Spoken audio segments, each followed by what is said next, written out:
Phosphorus bombs, the ones that would burn, uh, hit uh, hit our house. It went in the top floor, but then since we didn't have much to burn, I don't guess the walls were all out of. They were not out of wood. There was nothing out of wood in our houses. Had iron beams, and they had iron beams for the floor, and so it didn't burn a whole lot. I guess they found it real quick. It didn't do a lot of damage. But then in front of our house, there were like 26 bombs that fell over a period of time because we lived right across the street from a bus depot. And I think they probably tried to hit that bus depot so they could stop the traffic. That was their objective. Now, all during the war, I was there when the bombing was going on. And that was pretty scary.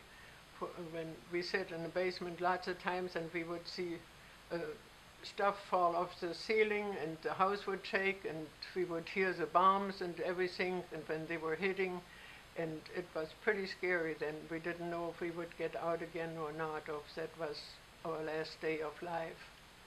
Because of the bombings, we got so little sleep. We sometimes sit in a basement like 2.5 hours during the night, and then sometimes we would have air raids during the day too for another hour and a half or something. And then they said they weren't going to reopen the school in August of 43 because some of our schools were bombed out and some of them were made into hospitals for soldiers. And so they didn't have enough room, and so they said they weren't going to open the schools at all. All the children should be evacuated from Berlin. He went to France, but only for occupation. He came home on leave about every 6 months for 2 weeks. And it was wonderful when our dad would come home on leave. December of 44 is when my dad died. He was in a French prison camp. He had been captured on the 22nd of November in 44, and then 3 weeks later he died of pneumonia. And the last enter he had in his little notebook, his pocket notebook, was that they were sleeping in a school gymnasium and that it was very cold and he had no overcoat and no blanket.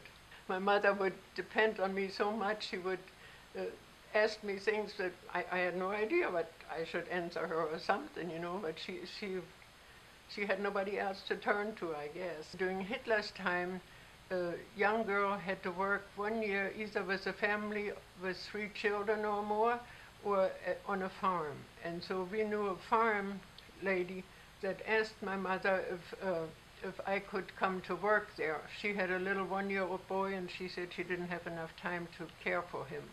So that's where I went to work, and I left for there then on the 3rd of April in 45, which was a month before the war was over. The Russians were getting closer. We could hear the artillery fire already. They were maybe, I don't know, 20, 30 miles away, I guess. We could see a town on the east side, on the Russian side, and they said, see that smokestack over there that used to smoke always? That's where the bakery is, and when the baker was baking bread and cake and all that, that would smoke. They said, now we haven't seen it smoke any, so I think the Russians took everybody to Siberia, and there are no people left over there. And I was crying a lot in those days. I thought, now how am I ever going to find my mother and my sisters again? Will I have to go to Siberia from one camp to another and try to find them or something? And in Berlin, it was pretty scarce. We got so much on our ration cards, but it wasn't a whole lot. They used to say it was too much to die, but not enough to live on. I went to get my ration card. They said, well, we don't need more people in Berlin, so why don't you go back where you came from? I said, and then my mother went with me. I went home crying then, I said, they won't give me any ration cards. And then my mother went with me and she said, well, she's just a child. She said, she belongs with me, and I guess she talked to them for a while and then they gave me a ration card. One day in March, I don't know where I was going, and I met a school friend of mine, and she said that she was going to the labor office. She said that she wanted to work for the Americans. I said, well, I like to do that too. So we went there, and then they gave us a job. And it was at an ammunition depot where the Americans had stacked ammunition. And we had to, it was on platforms, big boxes, like 75 millimeter shells and all that. They were stacked up there, and we had to rake around there to keep the leaves and pine needles and all that away in case of fire. And I loved working there. I, we got lunch every day. They told us that we would get lunch there. So I brought a bowl and a spoon. My mother said, well, you probably get some soup or something, take that, you know. And then when everybody went to lunch, gosh, people had a tray. They had a big bowl and a small bowl and a cup. And I thought, where are they going? I didn't know how the Americans would feed. You know, they got the same food as American soldiers did, I suppose. So they got some corn and some beans and whatever they had, you know, and then we usually got some graham crackers or something, or saltine crackers or so, and I would always take that home for my sisters. And they would stand on the corner at night waiting for me. They said, did you bring us something? So I had something for them then to give.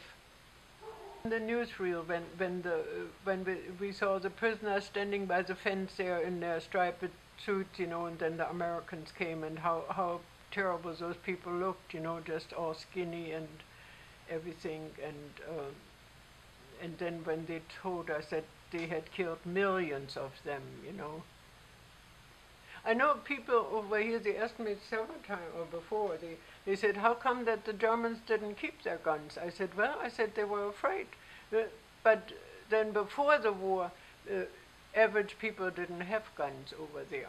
And I think, that's my personal thought, if President Roosevelt had still been alive, I don't know if he would have had the strength, I mean, he was sick before he died, and I don't know if he would have the personal strength to do what President Truman did. He said, okay, if you don't let anything go in, then we have to feed the people by a plane or something, you know, with airplanes. And he was younger and stronger, you know, and I think that's always why I believe that it happened the way that it did. If it weren't for President Truman, I wouldn't be here.